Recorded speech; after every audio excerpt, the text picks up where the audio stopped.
Well, I'm sitting down in the Yahoo Esports studios today with Carmac to talk a little bit about the new season of Intel Extreme Masters and more, potentially, depending on how rambly we both get. Thank you for coming in, Carmac. My pleasure.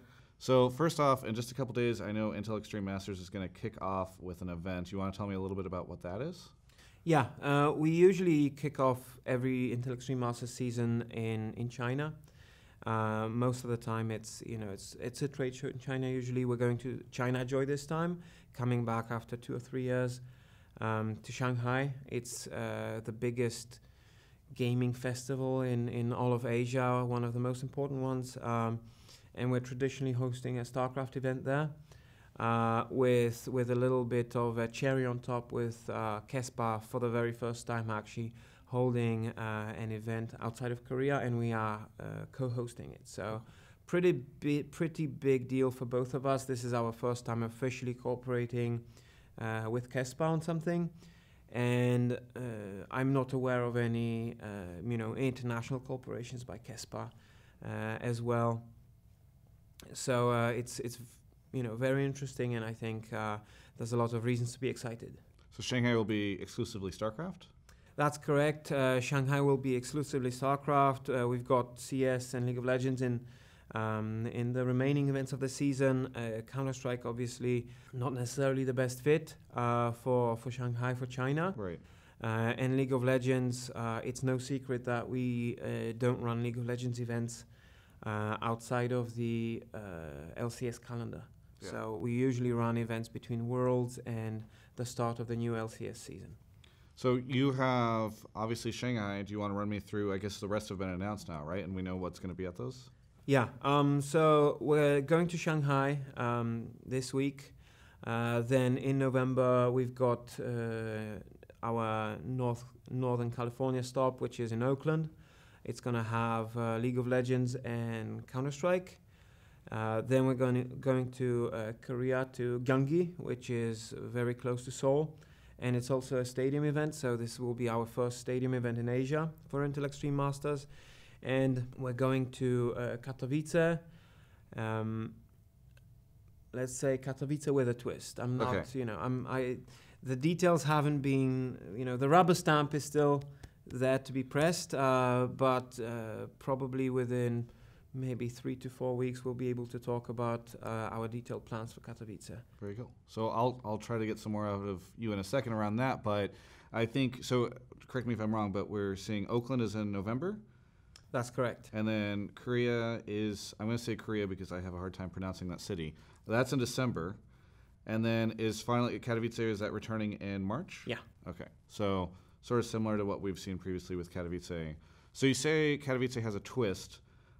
Is that across all titles, or is this specific to a certain title? What can you tease a little bit about more what this twist is? Katowice has been growing from year to year in terms of how large it was, our production value as well, things like that. And it's been challenging this year in Katowice in March with certain things that didn't go as well as we wanted them to. And part of it is because of the scale of the event and so many really massive major things happening all at the same time. So we are exploring ways to enable us to really maximize the value for each game title that features in Katowice. Sure. Just to make sure that the experience is absolutely 10 out of 10. So yeah, I mean, it sounds like you guys have outgrown that space, which is very funny because that space is still grown, and I know that they added a whole new building onto it just a short time ago, and you're still outgrowing it for Katowice. That's true. I mean, we've got how many people can come in all at the same time? I think something like 15,000, 16,000 people can come in to all of the venues in the facility. It's a huge crowd. All of them are esports hungry. But again, this is something that we've struggled with because it's too many people for our event. Still queues outside, people kind of wanting to see it.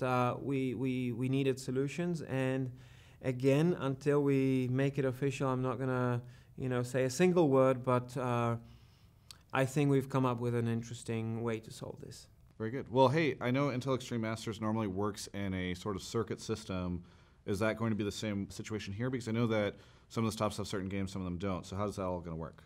Intel, it's very interesting to actually, if you look at across Intel Extreme Masters history, it started with an online league with just select matches happening at live events, and then a final happening at one trade show, which was CeBIT, and then it evolved and changed over the years. The reasons are obviously the budgets in esports are overall different, right? Sponsors pay us more than they used to 10 years ago. Publishers have differing interests. So it changes all the time, so we have to adapt all the time. And one of the recent kind of trends or adaptations that we've taken was actually that we do stadium events. So our first stadium event was in 2013 in Katowice.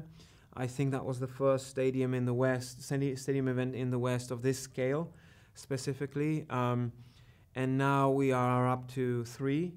And we were actually, this close to finalizing a 4th stadium event this season. Luckily, it didn't pan out, but hopefully next season we're gonna, add that to the calendar. But we've got stadium events now. So the structure used to be that there's several stops on the way, and then you qualify for the big one in Katowice. But it kind of looks very odd if you've got, a stadium of the size of the Oracle Arena with 20,000 people capacity, and this is a $50,000 qualifier, to something big.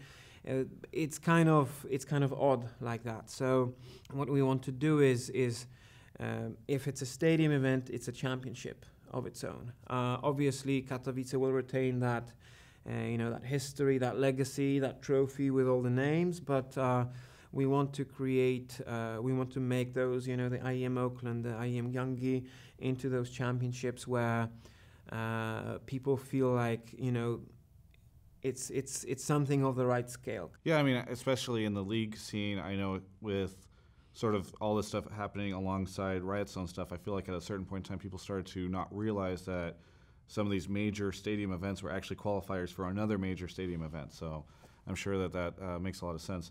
You mentioned that there was another stadium event you were trying to add.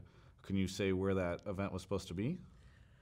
All I can say is that it's an event that it wasn't planned to be in Europe or in North America. That's all I can say. So Antarctica, I think that's the other spot. Well, expanding down where no esports company has been before.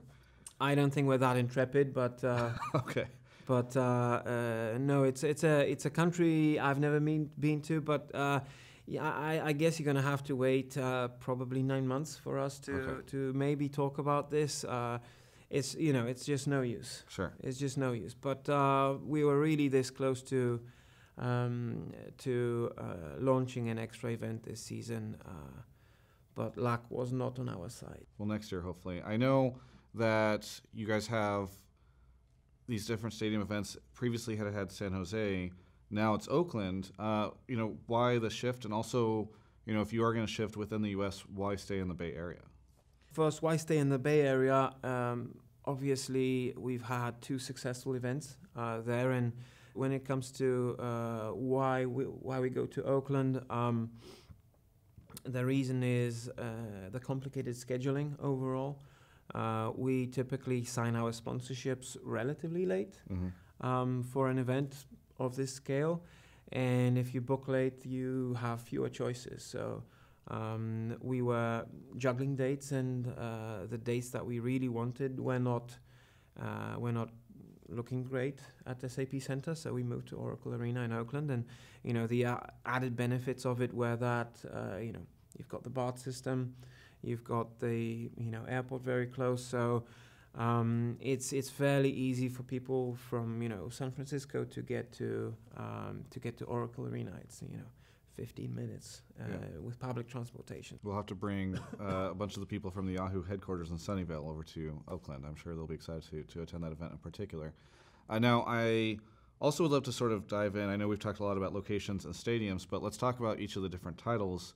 What can StarCraft fans expect over the course of Intel Extreme Masters this year? So in StarCraft, the story is relatively simple.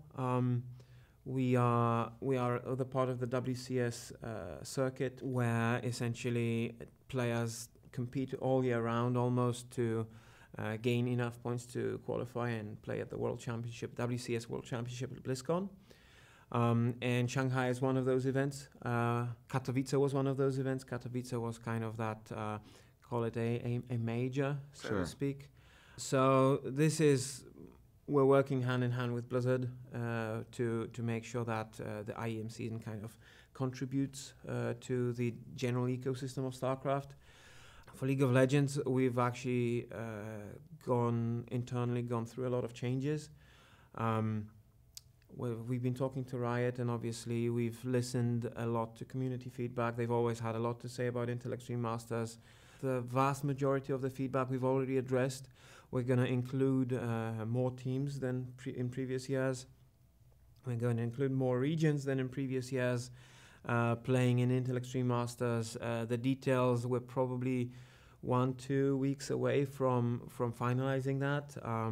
Right now, the proposal that we've been talking and discussing with Riot, it's right now being approved by the local Riot offices, which are involved in that ecosystem where teams from those regions are affected.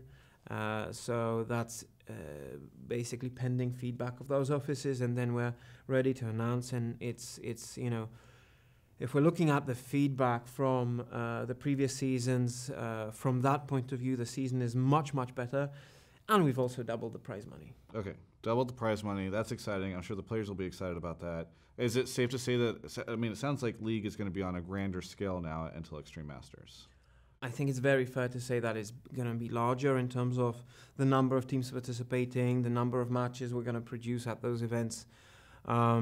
It's just, definitely going to be a more high-value product for the League of Legends fans. Cool. So we've talked StarCraft, League of Legends. How about CounterStrike Go?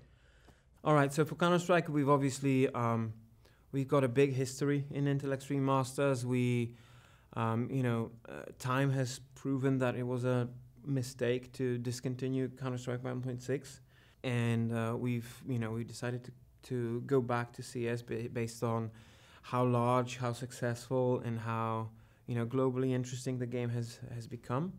We're going to have 2 events. The event that we unfortunately didn't manage to close was supposed to be a Counter-Strike and StarCraft event. We're going to have a very large event in Oakland with at least $250,000 prize money. And then the same thing in Katowice with also at least $250,000. And as for other things that are changing this season is there's more people than ever actually working on Intel Extreme Master. The scale has far surpassed the abilities of the number of people that previously were assigned to Intel Extreme Masters. So we've announced it several weeks ago that we've got actually, each specific game has its call it producer/owner. In Intel Extreme Masters, it's Apollo, Sean Clark. For StarCraft, it's Cobra, Will Cho. For League of Legends, so anything goes wrong in League, you blame him. Okay, I mean that's my rule of thumb anyway across all League of Legends events. So and then we've got Charles Watson in Counter-Strike. So essentially, I've graduated to the senior credit taker at Intel Extreme Masters, and the work is being done by the other talented people. That was what I always thought your role was anyway, that you just sort of took credit and then everybody around you did the work. Well, that's actually not far from the truth. Okay. If any product manager will tell you that technically if you disappear, everything's supposed to work still. Sure. You're just kind of connecting some of the dots, but that's all there is to it. So I know in the case of Apollo and Cobra, these guys were both faces at the events as well on stage. Are they no longer going to be sort of in the public eye for these situations because they'll be behind the scenes running the show, or how will that work? So most certainly for Intel Extreme Masters, you're not going to see Cobra on camera as a mainstay in the show. Sure. He is probably going to be, yelling at his TD in the production room or something like that. Similar with Sean. It's not impossible that they will feature in some way on camera, but certainly not in the same capacity as previously. Is there anything extra that you would like to add about Intel Extreme Masters this year as we get ready to go into the first event? Only that I regret that I'm not in China with the team, but that's again part of that letting go process. I've been very hands-on with Intel Extreme Masters for 6 years now, and I need to be able to hand the responsibility off to the people who are actually now running those things. But I actually wish I was. Yeah. I wish I were in China right now with the guys. Shanghai is a lovely city, an awesome city, and the competition also is going to be very fierce there. Will we not see you at the other events either? No, you'll see me. Oakland, California. So anytime there are 2 games, you'll have to see me, because I'm kind of still the guy taking credit and coordinating. With a single game, there's too many competent people there already, and obviously going to Gyeonggi, can't skip out on the kimchi jjigae from in the Korean restaurants. So food's very important when it comes to traveling. No, but jokes aside, that's the only one event I'm gonna skip this season. The other ones are larger in scale, so you'll see Papa Michal there. Very good. Well, looking forward to seeing you at some of these events myself. For everyone else, you can check out the rest of our coverage of all things esports here at Yahoo Esports.